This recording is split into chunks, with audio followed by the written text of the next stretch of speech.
My name is Avery Thompson. I'm 33 years old, and by the time Thanksgiving dinner came to an end, my family finally realized that silence doesn't always equal weakness. I had barely taken off my coat when I sensed that something in the house wasn't right. The atmosphere felt too polished, too rehearsed, as if everyone were waiting for a performance to begin, one I hadn't been invited to.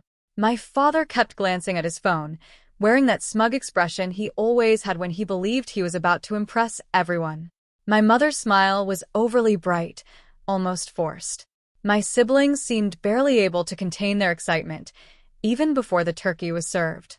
And me, I just sat there, observing, because I had seen that expression on my father's face before. It was the same look he wore right before reminding me that, in this family, I was never the one who truly mattered. Dinner began like every other holiday meal in that house. Expensive china, forced laughter, and conversations that sounded warm until you really paid attention. Then my father stood, raising his wine glass, his voice carrying that familiar authority. The room fell silent instantly. He announced that he was selling the family business, not passing it down, not keeping it within the family, but selling it outright. Then came the second blow. He made it clear that I would receive nothing. No title, no shares, not even the courtesy of pretending I had ever been part of the future he envisioned. Everyone reacted exactly as you would expect. Everyone except me. While they were busy celebrating or panicking, I found myself with only one question left to ask. And when I finally asked it, the answer changed everything in that room. Before I tell you what he said next, and why that Thanksgiving ended in complete silence, tell me what the weather is like where you are right now, and where you're watching from. I want to see just how far this story reaches. I grew up in Oak Brook, Illinois, in a house that looked like success from every possible angle. The front lawn was trimmed so perfectly it almost didn't look real. The dining room was reserved for holidays and business guests, and every wall seemed to carry a reminder that the Thompson name carried weight. My grandfather, Walter Thompson, started the company in 1982 with a handful of warehouse clients and a single clunky software program that helped trucking firms track shipments faster than their competitors. My father took that small regional operation and transformed it into Thompson Logistics Systems, a respected Midwest software company serving distributors, carriers, and supply chain firms that valued loyalty more than innovation. In public, people called it a family legacy. In private, it was my father's kingdom, and everyone in that house knew exactly who he believed should inherit it. And it wasn't me. I was the middle child, the one who spotted patterns too quickly, asked too many questions, and genuinely cared about how the technology worked beneath the polished sales pitch. By the time I was 12, I was teaching myself to code online after finishing my homework. By 16, I was building prototype dashboards just for fun, exploring how data could predict delays before they even happened. I thought that mattered. I believed that being useful mattered. But in my father's world, usefulness ranked below image, and image itself came second to tradition. My older brother, Derek, embodied tradition in a perfectly tailored suit. He had the ideal handshake, the right last name, and the kind of confidence that could fill a room, even when he had nothing meaningful to say. He loved golf, enjoyed being photographed with clients, and somehow always received praise for leadership while others quietly fixed the problems around him. My younger sister, Haley, had no real interest in the company itself. What she loved was everything that came with being associated with it. She built her identity around polished family wealth, expensive brunches, flawless holiday decor, and captions about legacy, class, and hard work, captions that would have been amusing if they weren't so shameless.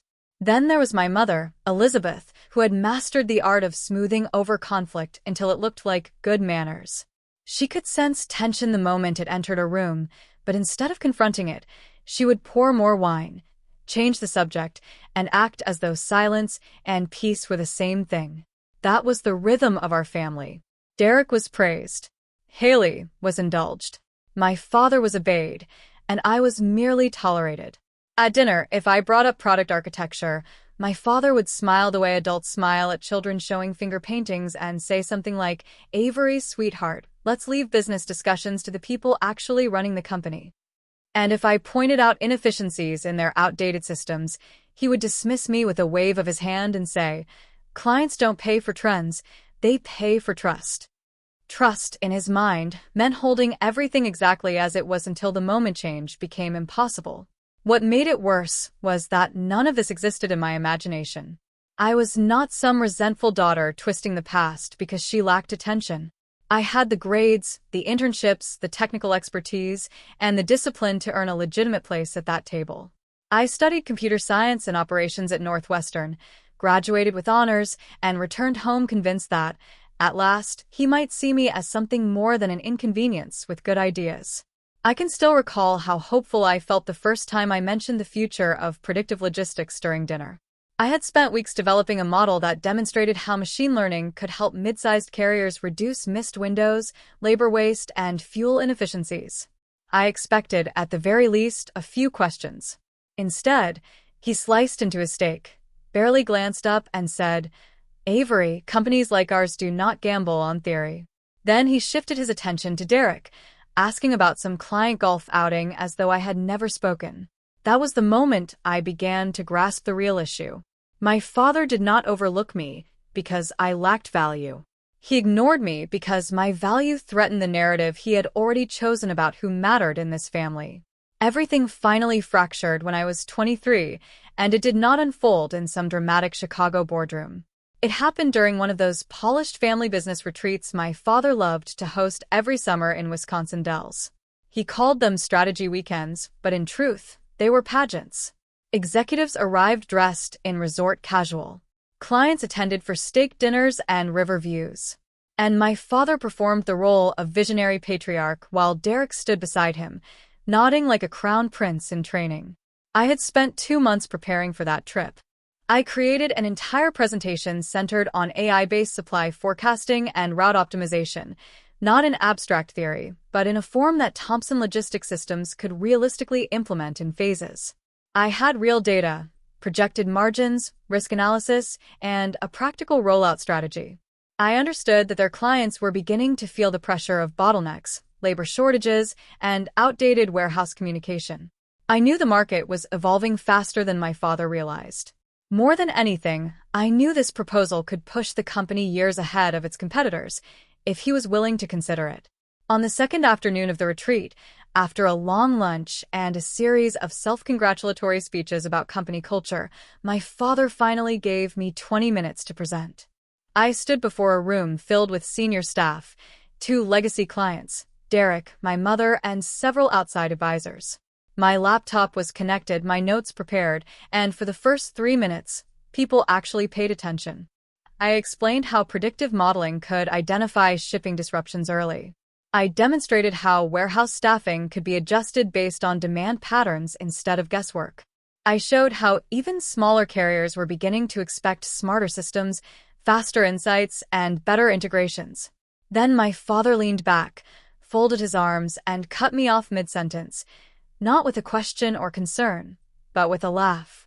It was not loud, but it was enough. Enough to shift every gaze in a room from the screen to him. He said, "Avery, this is exactly the problem with people who live in spreadsheets. You think intelligence is the same thing as leadership."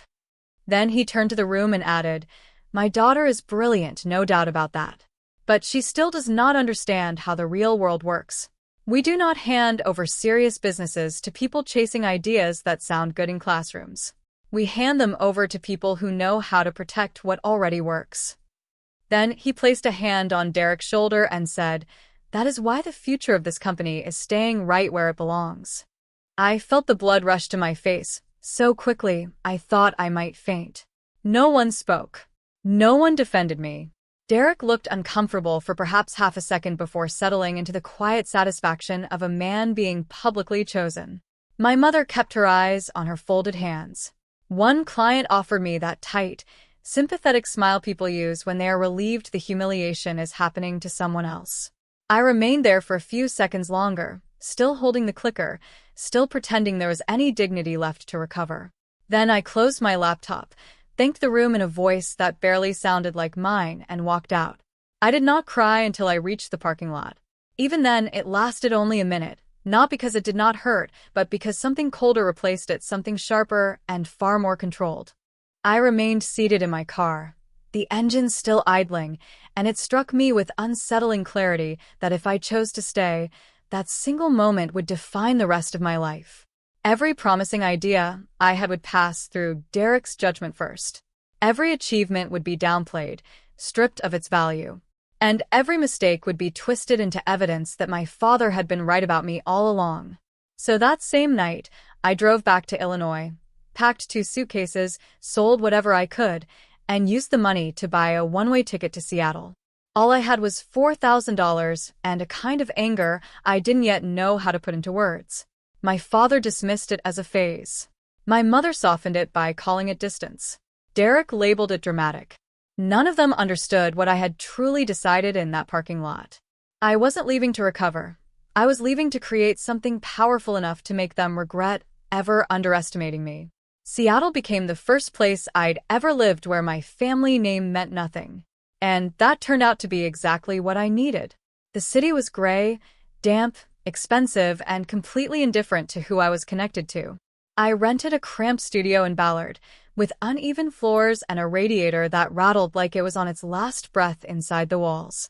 I took on freelance contracts during the day and often into the night, handling back-end development, warehouse dashboards, API fixes, anything that paid enough to keep me afloat. I stopped mentioning Thomson Logistics Systems almost immediately, not out of shame, but because I needed to know if I could succeed without it. When I began pitching work, I introduced myself professionally as Alex Rivera.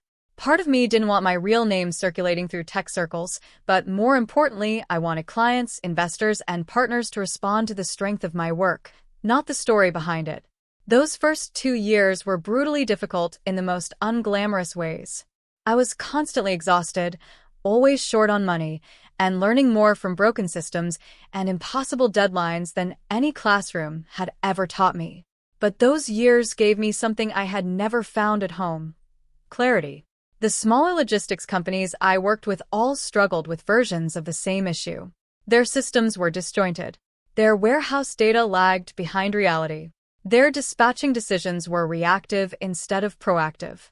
And no one had built a clean, affordable intelligence layer that could connect outdated software to real-time operational decisions in a way businesses could actually use. That was the gap. That was the opportunity. So while I worked contracts to survive, I quietly built my own platform at night. The first version was rough, barely held together by caffeine and sheer determination, but it worked.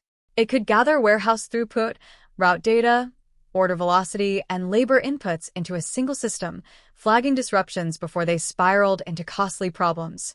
It wasn't magic. It wasn't some grand illusion. It was exactly the kind of practical solution my father had once dismissed, simply because it came from me. My first paying client was a mid-sized regional distributor just outside Tacoma. Then came a cold storage company, followed by a carrier group looking for better visibility into dock operations. I kept everything lean.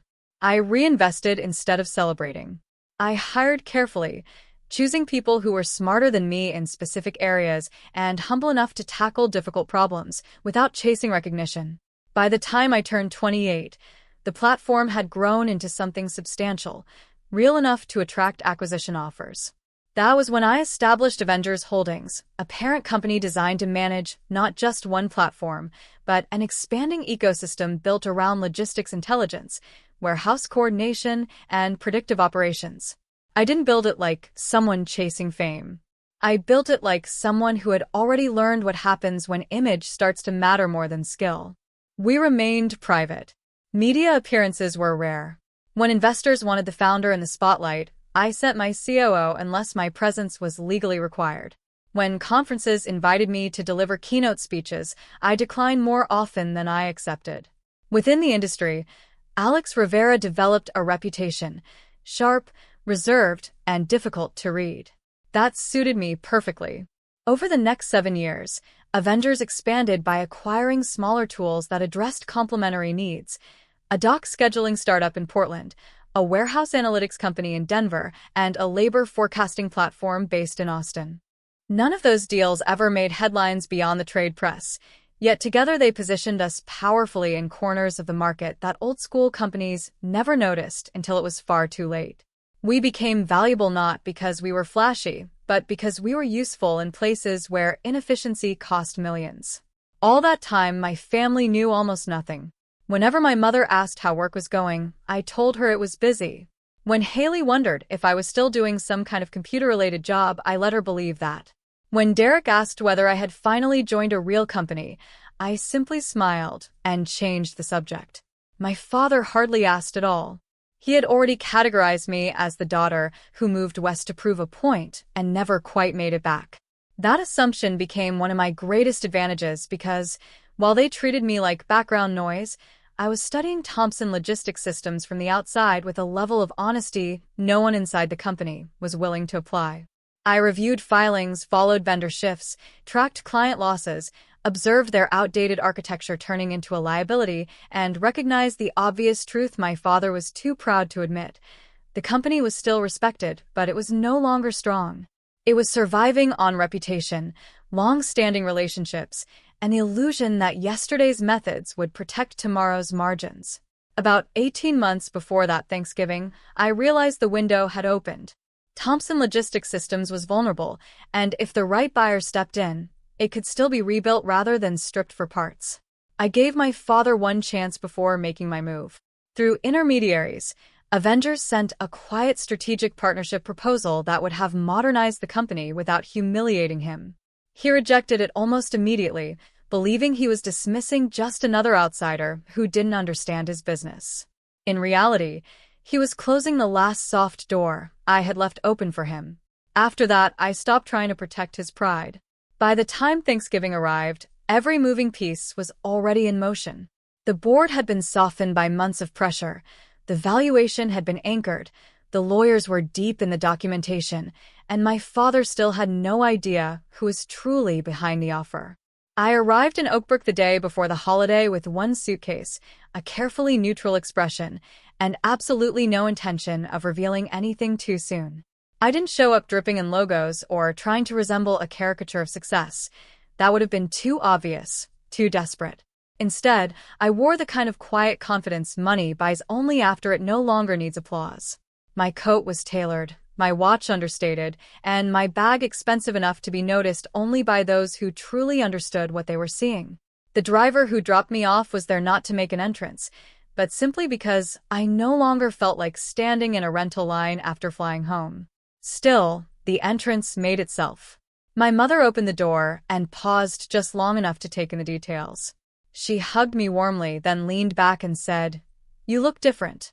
I smiled and told her Seattle had been good to me. That was technically true. It had been brutal as well, but brutal in the way that forges something useful. Inside, the house looked exactly the same. The same polished wood, the same staged family photographs, the same carefully preserved version of a life that had always appeared more stable than it actually felt. My father was in his study, of course. He was always there before a major announcement, like a man rehearsing his own importance.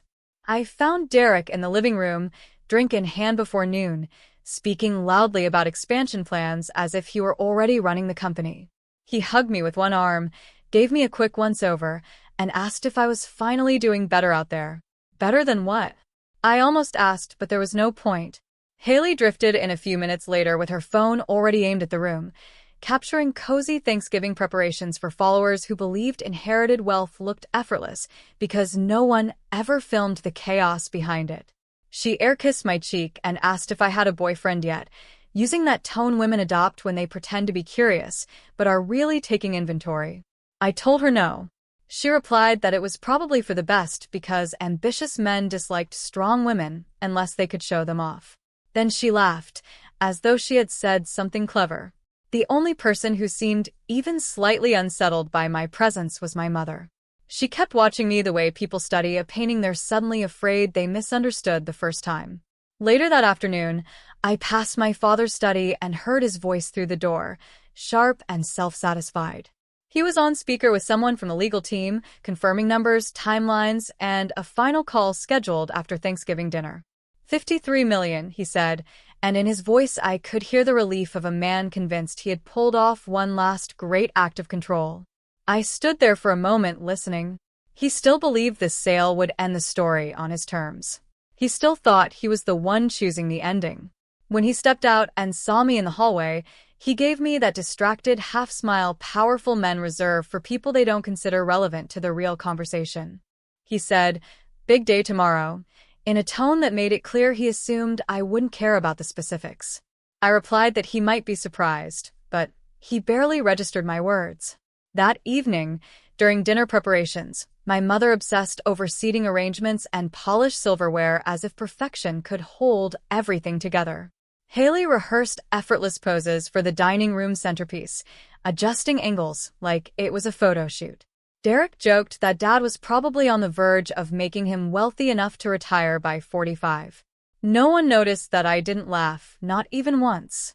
No one noticed, either, that I spent the entire evening studying their expressions, committing them to memory like I was witnessing the final version of a family dynamic that was about to disappear. The hardest part wasn't keeping the secret.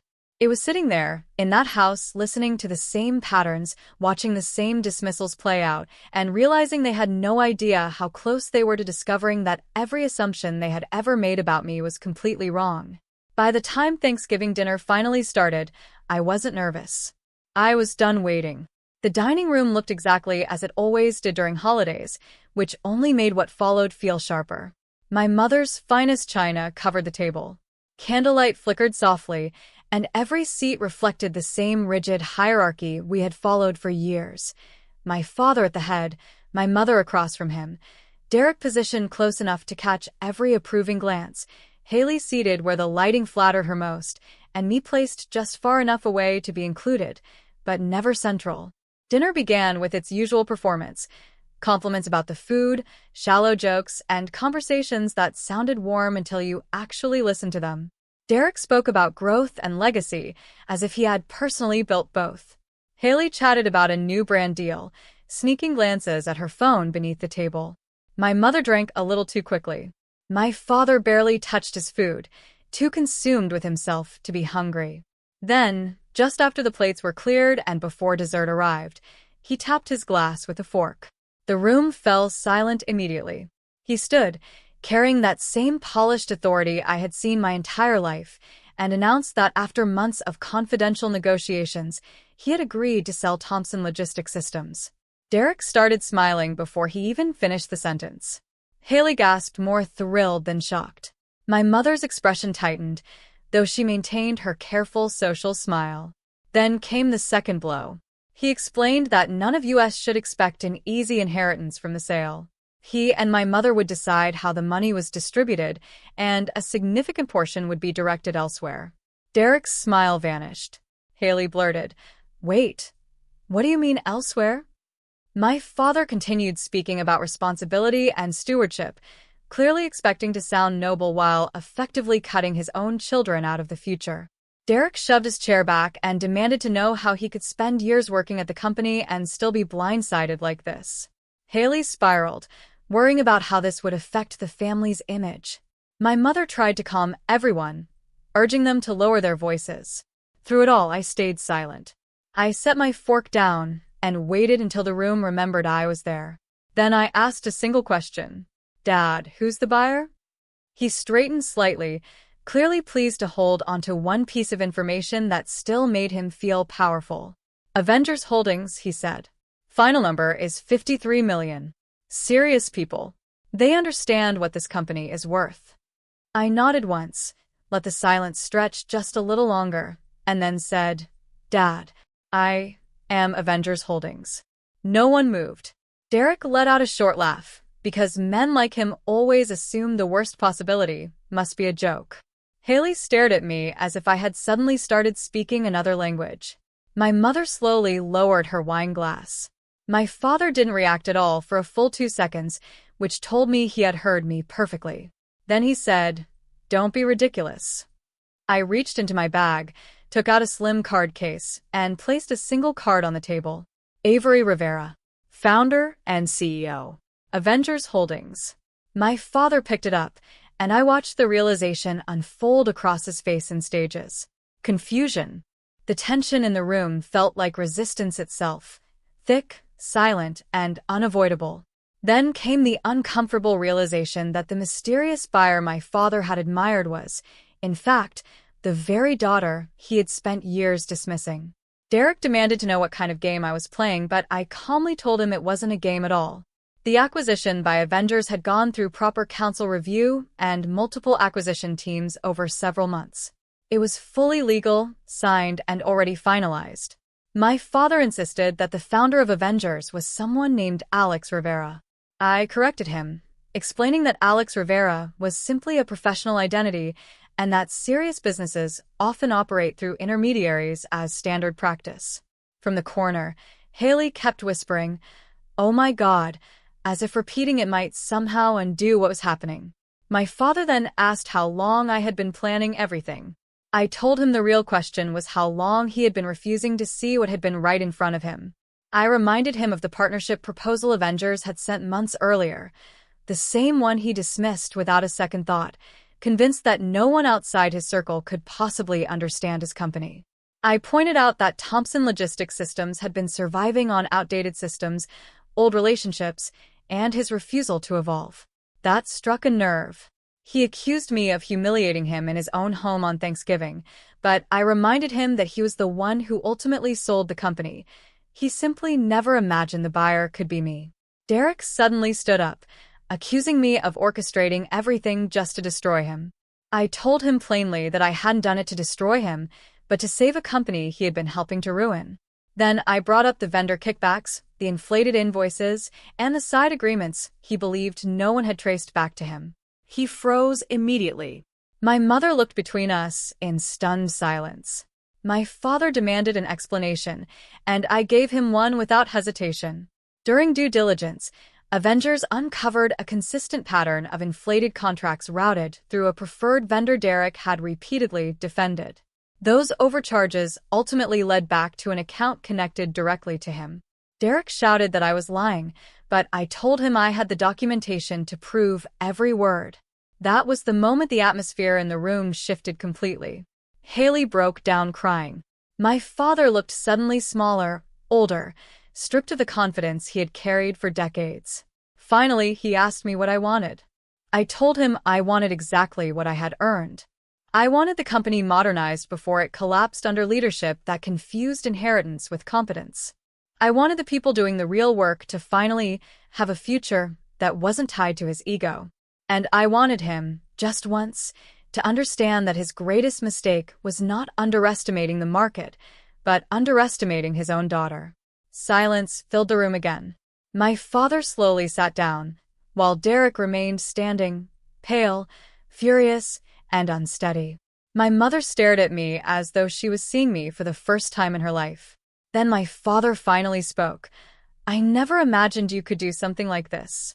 I looked at him and replied, "That was your first mistake." Thanksgiving dinner didn't end with forgiveness, and I was relieved it didn't. Real consequences don't disappear just because the truth finally surfaces. When the table broke apart, Derek immediately threatened lawyers and spoke of betrayal. Haley locked herself in the powder room, frantically deleting posts before the internet could connect the dots. My mother stood frozen in the dining room, looking like someone who had spent a lifetime maintaining appearances, only to watch them collapse in an instant. My father said very little, but that silence told me everything. He understood exactly what had happened. The next morning, just after 7 a.m., he called me into his study. He hadn't slept. The room smelled of coffee, scattered papers, and the heavy panic of a man trying to reach a version of the past that no longer existed. He asked if the sale could be reversed. I told him it couldn't. The board had already approved it, and every signature was legally binding. He then asked what happened to the company name. I told him I wasn't erasing my grandfather's legacy, but I was ending the illusion that legacy alone could sustain a modern business. Thompson Logistics Systems would remain during the transition period, then evolve under Avengers infrastructure. Finally, he asked what would become of him. I told him he would be offered the role of chairman emeritus, public recognition, private irrelevance, and a generous settlement, provided he handled the transition professionally. That response landed in a way that cut deeper than anger ever could. After that, he turned his attention to Derek and asked about him directly. I didn't hold back. I laid out the evidence in full, enough to completely dismantle any remaining illusion he had about his chosen heir. Derek had been quietly skimming vendor inflation figures while hiding behind the family trust as cover. By midday, his tone shifted completely. The threat stopped, replaced by desperate bargaining. He was presented with a simple set of options. Either repay what he could, resign without drawing attention, and avoid public exposure, or face a deeper legal examination that would erase whatever was left of his credibility. Within a week, he stepped down. But the real consequence wasn't the resignation itself. It was the fact that everyone finally saw him for what he was, not an heir deserving of the position, but an average man who had been carried far beyond his capability for far too long. Haley's downfall took a different shape, though it was just as real. Enough of the internal family conflict leaked outward that brands began to distance themselves. Partnerships were pulled. Her engagement numbers collapsed. And for the first time, her charm stopped working as protection. At first, she directed all of her anger at me. But then something unexpected happened. She changed. She stopped maintaining that effortless, Aries fantasy persona and instead began speaking openly about embarrassment, dependence, and how little she had truly understood about building anything real. It was the first time I had ever seen her be fully honest. My mother was more difficult to interpret. Months later, she came to Seattle and finally admitted something she should have said years earlier. She had always known I was the strongest mind in the room. Every time she stayed silent, she told herself she was protecting the family. But now she understood the truth. Silence doesn't protect families, it protects whoever already holds power. It was the closest thing she had ever offered as an apology, and I accepted it because, for once, it was genuine. My father never became easy to read, but he did become quieter. Publicly, he accepted the transition with whatever dignity he could still preserve. Privately, he had to live with the reality that the daughter he once dismissed had built something powerful without his name, his money, or his approval. He remained with the company in title only. People still listened to him, but out of respect rather than authority. He could advise, but he could no longer command. For a man who had spent decades confusing authority with identity, that loss was its own kind of punishment. 6 months later, the company itself felt different. Healthier, faster, stripped of unnecessary spectacle. We removed bad contracts, upgraded failing systems, kept only the people who added real value, and rebuilt client trust through results instead of inherited reputation. I divided my time between Seattle and Chicago, but whenever I walked through those offices, the difference was unmistakable.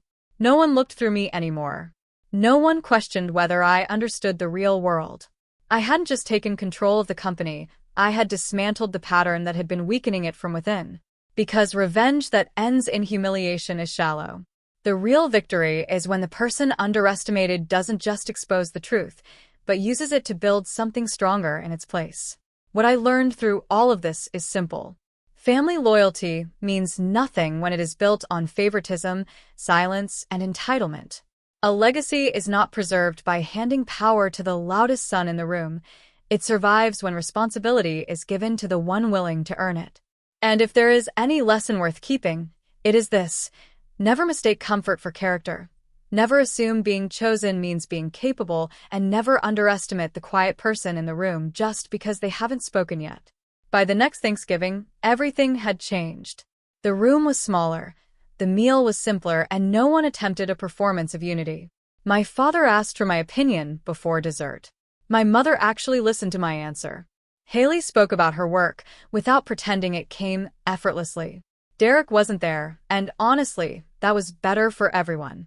For the first time in my life, I sat at that table without feeling invisible. Not because I was finally allowed to matter, but because I had already realized I did.